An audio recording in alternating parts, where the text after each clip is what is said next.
Hi friends, మా ఊరికైతే వచ్చేసాను. Usually నా పెళ్ళి అయినప్పటి నుంచి ఇప్పటివరకు గోధుమలు నేను చూడలే. మా చేనులో వేసింది ఇదే ఫస్ట్ టైం చూస్తున్నాను.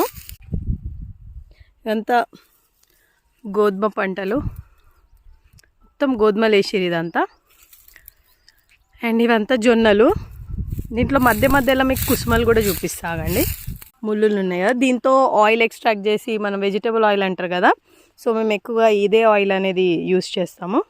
అరిబుట్ అంటారు కదా, శనగలు ఇవి ఏమంటారు, దేశీ పీస్ బఠానీలు ఉంటాయి కదా, ఆ బఠానీలు చూపిస్తే ఇక్కడ ఉన్నాయి. ఇందాక తెంపుకొని తిన్నాను పచ్చిగా, చాలా బాగున్నాయి. మేము డైరెక్ట్ హైదరాబాద్ నుండి ఇందాకే వచ్చినాము. సో చేనుకి వచ్చేసినాం అనమాట. పిల్లలు అక్కడికి వెళ్ళిపోయారు. కానీ ఆల్మోస్ట్ ఎండిపోయినాయి. బట్ మన దగ్గర హైదరాబాద్లో దొరికేవి పెద్దవి ఉంటాయి కదా, దానికన్నా ఇవి ఇంకా టేస్టీగా ఉంటాయి. జొన్నలు కవ్వలేదు.